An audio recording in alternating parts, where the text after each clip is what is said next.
Hello and welcome to the Fixed Land, and welcome back to AI Dungeon. This is the second episode of my very first attempt here at AI Dungeon. The scenario that I'm using was created by another user, and I don't know who the user is, but basically, I'll read the little synopsis here. No, you reject the tired and stale hero cliche. You won't sell your people out to play hero for a corrupt regime. It's time to bring the whole rotten system down and replace it with something better, even if it means that history considers you a villain. So it's a fantasy, medieval sort of setting, where our name is Landis. We have a wife named Emma. We have the local blacksmith named Garth, I believe. His name was Garth. Let's just scroll back up here. Garth, yes, is also interested in overthrowing the corrupt regime. The way we know this is that the story begins by finding a talking sword. And so we have the sword, and the sword gives you the choice of fighting for the king or opposing the king. So we chose to oppose the king because all the evidence pointed to him being corrupt. So that's what we're trying to do. Our wife, Emma, is very...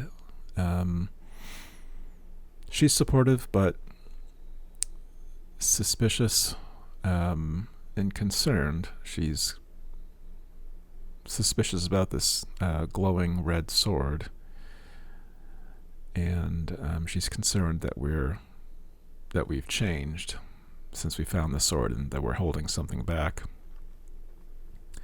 We have gotten agreement from Garth to that we're in this together, and he's going to bring a couple others that he thinks are also of the same mind. And we're going to meet 3 of them in a couple days. So that's kind of where we left it.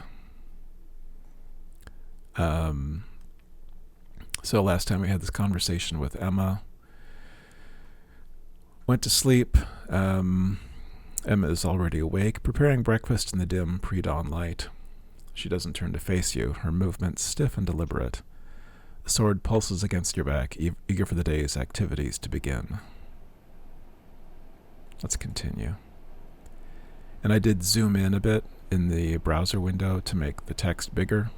So if it's too big or you think it needs any kind of adjustment, let me know. As you rise from the bed, Emma sets a simple breakfast of bread and cheese on the table. She turns to you, her eyes haunted by the uncertainty that has settled between you. Landis, I know you're troubled, but please tell me something. Is this about the sword? About the path that's leading you down? She reaches out, her hand hovering near the hilt of the blade. I'm afraid for you, for us. I don't want to lose you to this darkness. The sword thrums with dark amusement at Emma's words, as if relishing the division it has caused.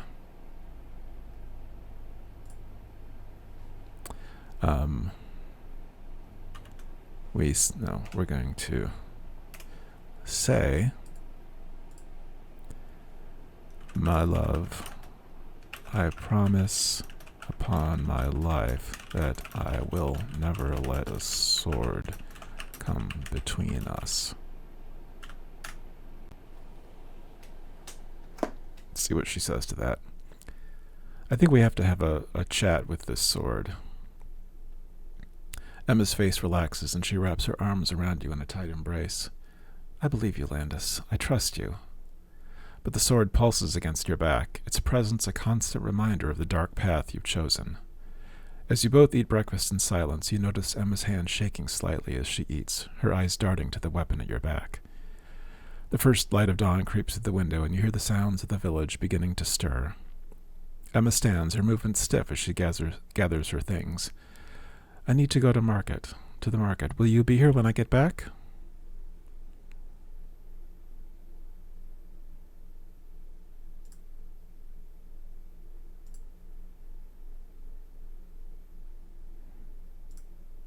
say...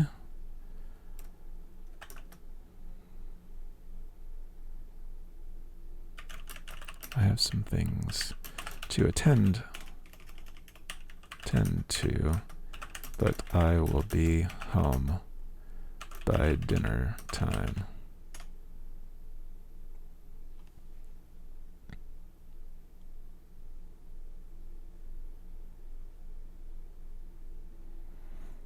Emma nods, a flicker of worry passing over her face. Be careful out there, Landis. The world can be a dangerous place. With that, she gathers her basket and heads out the door, leaving you alone with your thoughts and the ever-present weight of the sword. As soon as the door closes behind her, the sword begins to whisper in your mind, its voice dripping with malice. Careful indeed. She's far too soft for this world, too soft for what you must do. You ignore the sword's taunts, your mind already turning to the tasks at hand. You must continue to make preparations for the uprising, to rally more peasants to your cause. I think we're going to go outside. Go outside and look for a secluded area.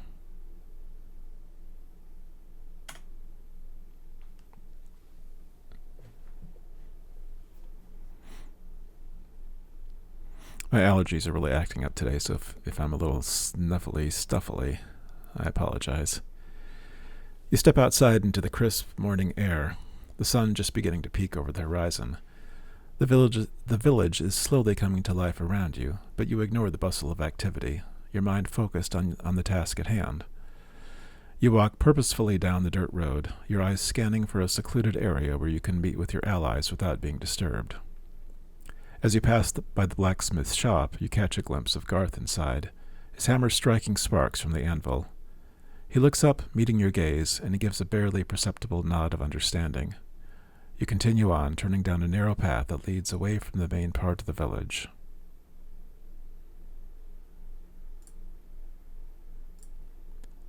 We're going to try to talk to the sword, so we'll address it by name. We named it Calibex. We need to talk.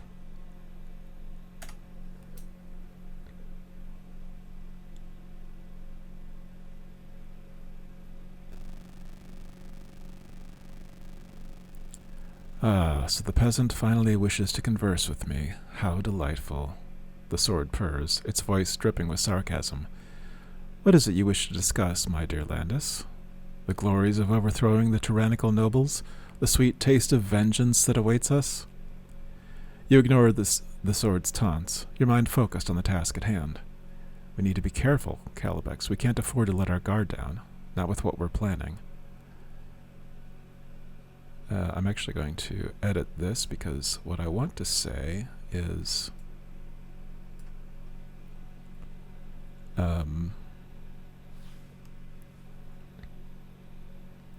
I am concerned with your attitude.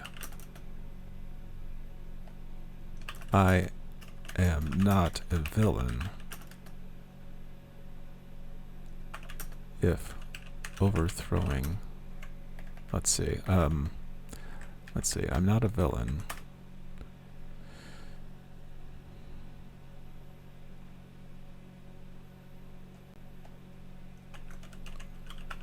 Overthrowing a corrupt regime is a noble cause. I consider myself a hero. Let's see what it says to that. Whoops. Okay, I just click outside the box, I guess. There we go.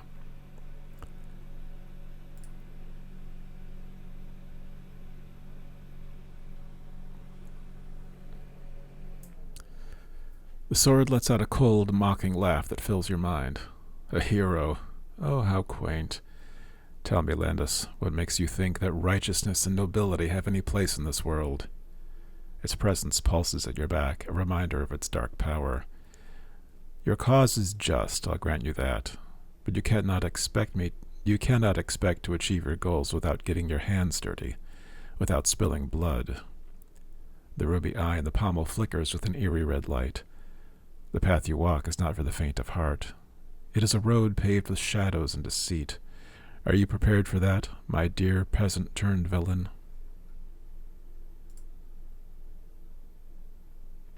Say, who's in charge here? You don't own me. I hope you realize that. If you can't agree to that, then we must part ways.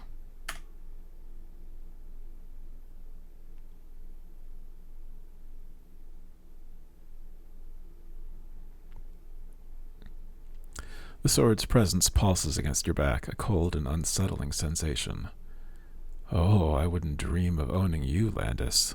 That would be far too presumptuous of me. Its voice is smooth as silk, but there's an undercurrent of something darker, more sinister. I merely wish to guide you, to help you unlock your full potential. But you are correct. This is your journey, not mine. I am but a tool, a means to an end. The ruby eye flickers, casting an eerie red glow on the surrounding foliage. But tell me, Landis, are you truly prepared for the consequences of your actions? Yes, again. Again, yes, I am as prepared as an inexperienced revolutionary can be.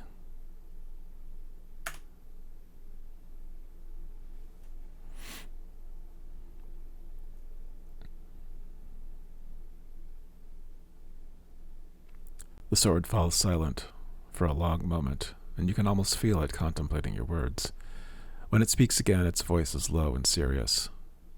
Very well, Landis. I will respect your wishes and your role in this endeavor.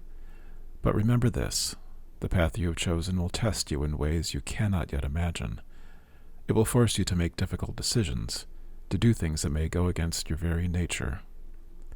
The ruby eye pulses, casting an ominous red glow on the surrounding trees. But know this, I will be here, a constant reminder of the price of power, the cost of change. I can accept that, but I cannot accept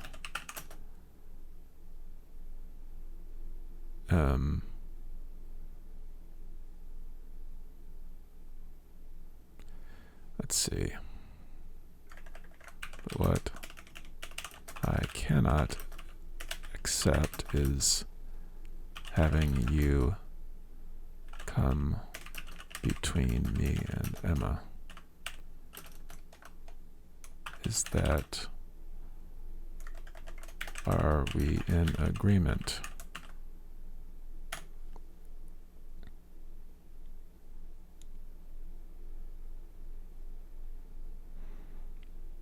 The sword's presence at your back feels suddenly heavier, as if it's physically pressing down on you. Ah, your beloved Emma. How quaint that you would prioritize her over the greater good. There's a pause, and when the sword speaks again, its words are laced with something you can't quite identify. Very well, Landis. I will not interfere with your personal life, but remember, everything you do, every decision you make, affects more than just yourself. Your actions will have consequences, for better or worse.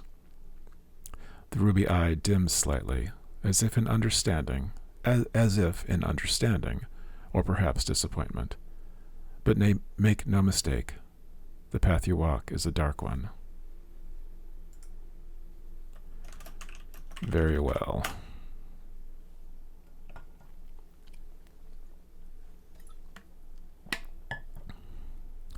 Then it is settled, the sword purrs, its voice tinged with an unsettling satisfaction. We understand each other, Landis. You will pursue your goal of revolution, and I will offer guidance when needed, but not interfere in your personal affairs. The ruby eye dims to a faint glow, and you can almost feel the sword relaxing against your back. But remember, my dear peasant, that understanding is a two-way street. I may not interfere with Emma, but I expect the same courtesy in return. Your actions, while they may be justified in your mind, will not always be seen as such by others. Be prepared of the consequences. Be prepared for the consequences of your choices, both seen and unseen. All right, I think we have reached at least a tentative agreement.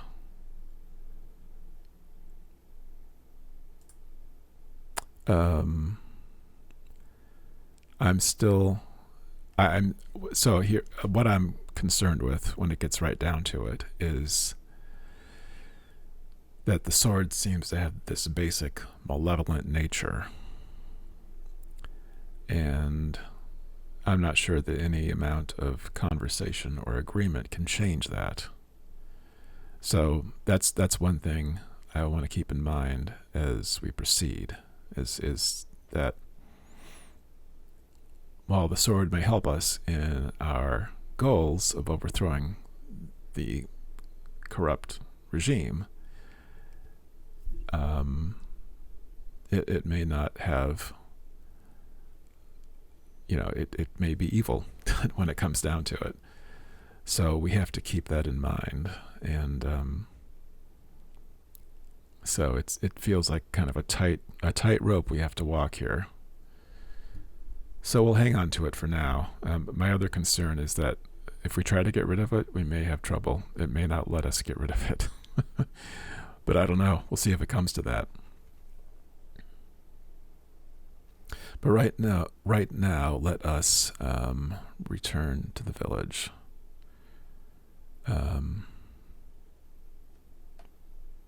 Walk to the main village square.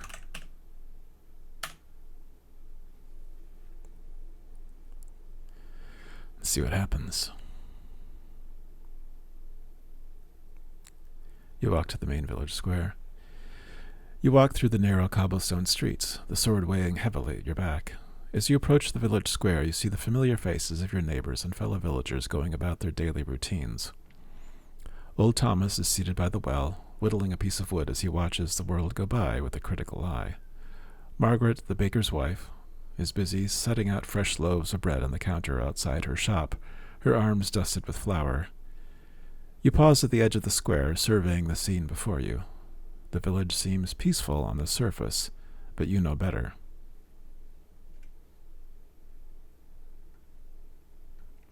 I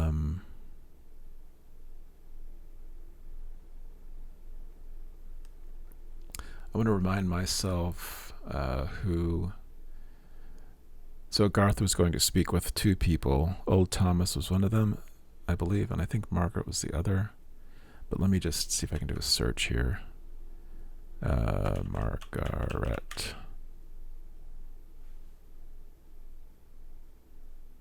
Yeah, Old Thomas and Margaret the midwife. Is this the same Margaret?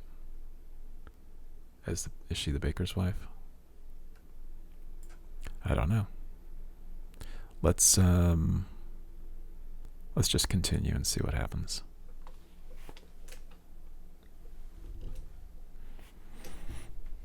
Get rid of the search bar here. Okay. Beneath this serene facade lies a web of oppression and corruption, with the nobles and their lackeys holding the common folk in an iron grip. A group of village guards patrols the square, their presence a constant reminder of the king's control. They pause to speak with a merchant, their conversation punctuated by the clinking of coins changing hands. You recognize Sergeant Mills, a notoriously cruel man known for his harsh treatment of peasants who step out of line. Let's see if we get anything else if we continue here.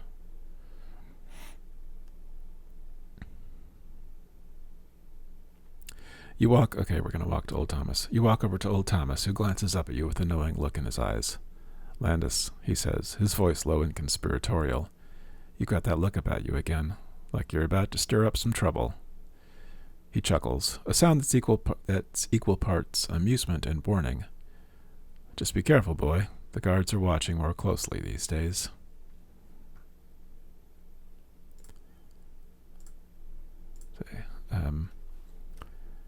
Indeed, Thomas, your advice is, let's see, that is sage advice.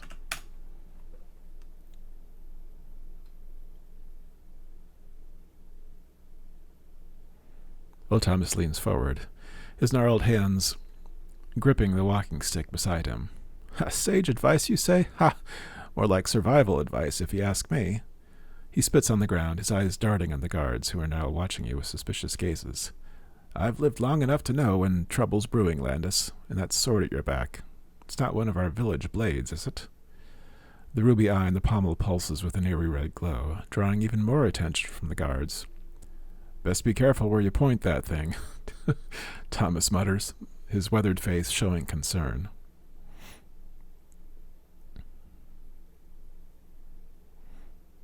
Oh, great, we're drawing attention from the guards already.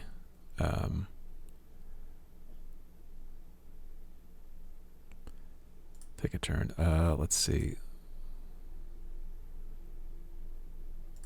I want to see.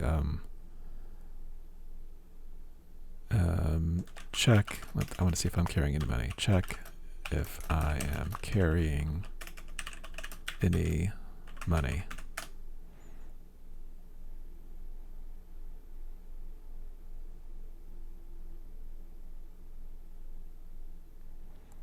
You reach into your pocket, feeling the weight of a few copper coins jingling together. It's not much, but it should be enough to tide you over for a while. The sword pulses against your back, a silent reminder of the burden you now carry. You can feel the eyes of the village guards boring into you, their suspicion growing with each passing moment. Old Thomas clears his throat, drawing your attention back to him. Landis, he says, his voice barely above a whisper, I know I don't need to tell you this, but be careful. Those guards are always, the guards are always on the lookout for anything out of the ordinary. And that sword.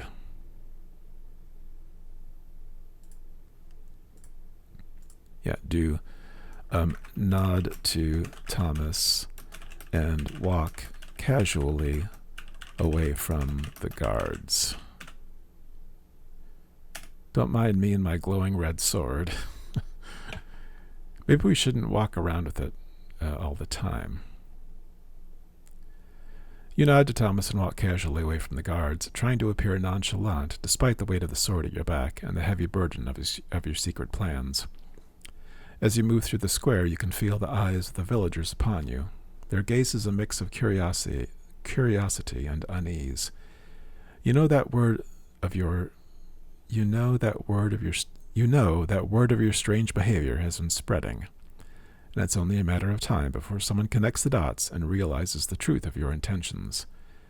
You pause by the bakery, inhaling the warm, comforting scent of freshly baked bread. Margaret, the baker's wife, glances up at you, her eyes widening slightly as she takes in your appearance. Landis. We'll continue.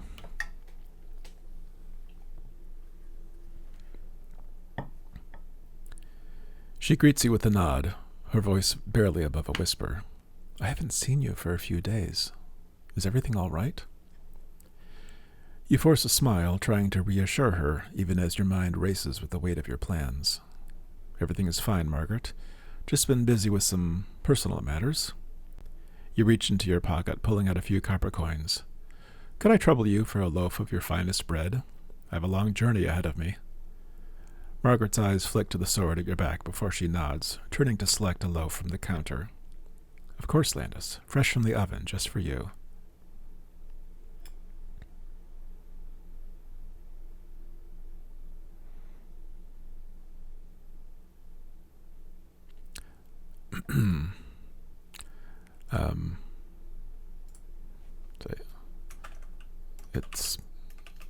It smells delicious.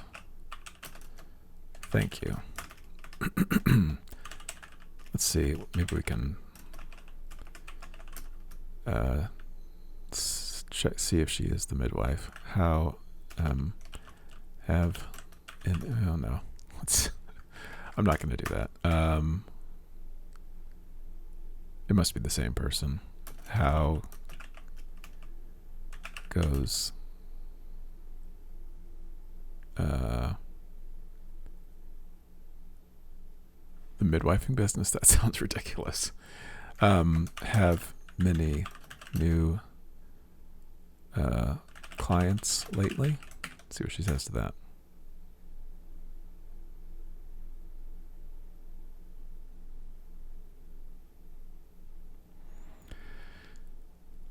Margaret glances around furtively before leaning in closer, her voice barely audible. Aye, we've had some new faces around here lately. Strangers from far-off lands, with strange accents and even stranger questions. She hands you the loaf of bread, her fingers brushing against yours in a fleeting touch. They ask about the villages, the people, the unrest. Her eyes dart to the ground, to the guards, who are still watching you with suspicion. You best be careful, Landis, Margaret warns, her brow furrowed with concern. There's whispers of something brewing, of a storm on the horizon, and those strangers, they're not here for the bread, if you catch my meaning.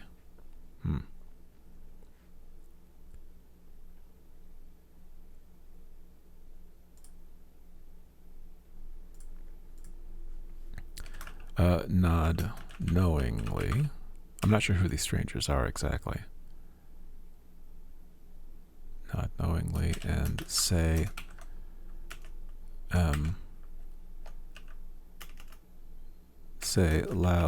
loudly enough for the guards to hear. Thank you for the bread. Good day.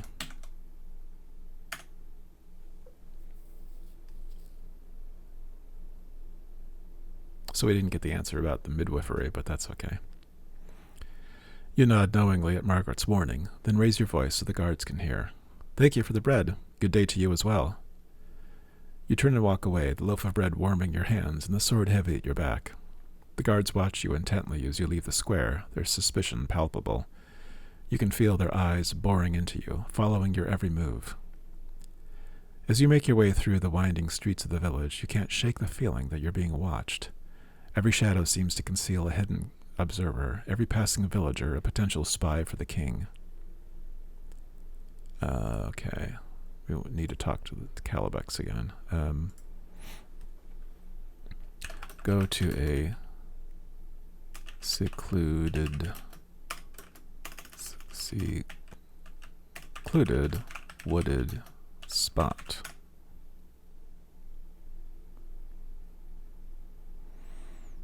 Because I don't think we can carry Calabex around with us all the time. You slip away from the village and into the surrounding woods, moving quickly and quietly through the dense undergrowth. The trees provide a welcome respite from the praying eyes of the guards and villagers, but you know you can't linger for too long. Time is of the essence, and every moment spent in hiding is a moment wasted. As you reach a small clearing, the sword pulses against your back, drawing your attention. Well, well, Calabec's voice echoes in your mind, a mocking edge to its tone. Look at you, slinking through the woods like a common criminal. How the mighty have fallen, eh, Landis? You ignore the sword's taunts, focusing instead on the task at hand.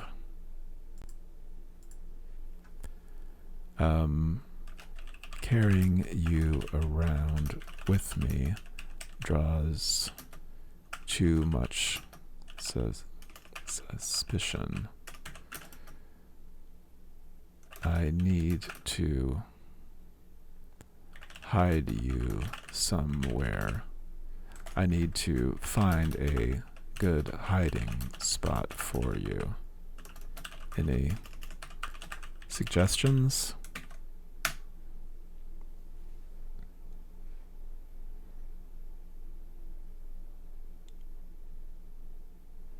Calabex laughs. A grating sound that seems to reverberate through the very air around you. A hiding spot? For me? How quaint. I must say I didn't expect the great villain Landis to be so paranoid. The sword's voice drips with sarcasm. But there is an undercurrent of something else, something almost like concern. I'll have you know, Calabex continues, its tone shifting to one of mock seriousness, that I am no mere trinket to be hidden away in some dank hole.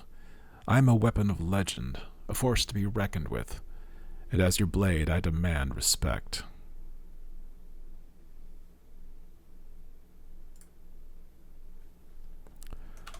Hiding you has nothing to do with disrespect. It has everything to do with the success of our plans.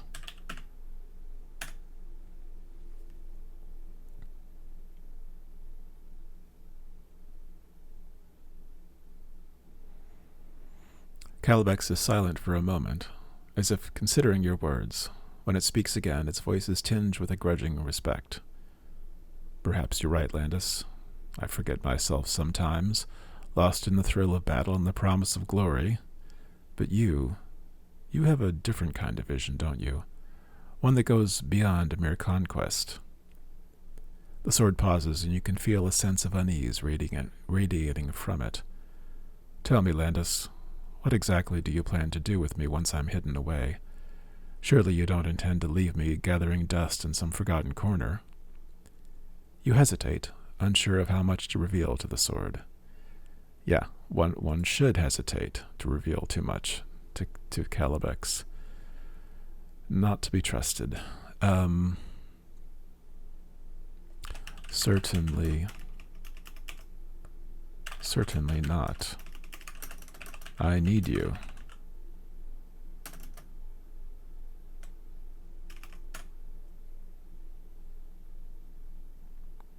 Maybe that's too flattering, we'll see.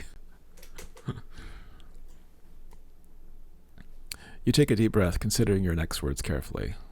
I need you, Calibex, but I also need to be smart about this. If we're going to succeed in overthrowing the king and his corrupt nobles, we can't do it openly. We need allies, and we need to build support around the common folk. The sword is silent for a moment, and you can almost feel it mulling over your words. I see, it finally says, a note of grudging respect in its voice. You plan to wage a guerrilla war, striking from the shadows and rallying the people to your cause. You nod, even though the sword can't see you. Exactly.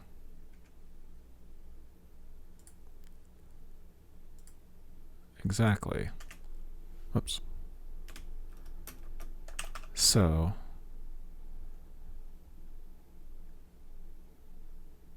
can you think of a secret and safe, keep it secret, keep it safe, hiding place?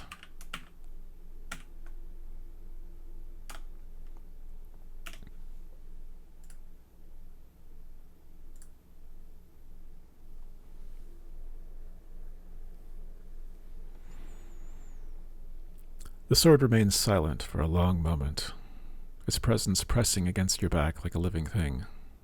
There is a place, it finally says, its words laced with reluctance.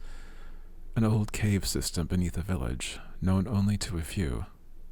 The entrance is hidden behind a waterfall, and a part of the wood no one dares to tread. This is great. This is so cool. Calibec's voice takes on a darker tone. But be warned, Landis. Those caves are home to creatures that would gladly feed on a man's bones. And if you're caught, there's no guarantee I'll be able to help you. I can't defy the laws of nature itself, you know. You consider this information carefully. And with that, we will wrap it up for today. Boy, this story is going even better than I thought it would. I had actually considered, before starting the recording of this video, to just start a new story, a different story. But it's really kind of exciting and interesting, and I'm really kind of amazed, to be quite honest. So let me know what you think. Really appreciate hearing your feedback. But in any case, I greatly appreciate your joining me today. And until next time, please take care. Bye-bye.